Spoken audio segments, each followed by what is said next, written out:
BMW X5 F15 кузов. Оригінальні амортизатори. Прислали по пошті, вийшов газ. Цей амортизатор вже заправлений, відновлений. Так він має працювати.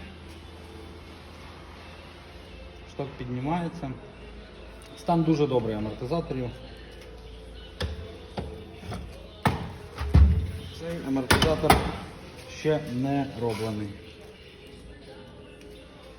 Він не піднімається.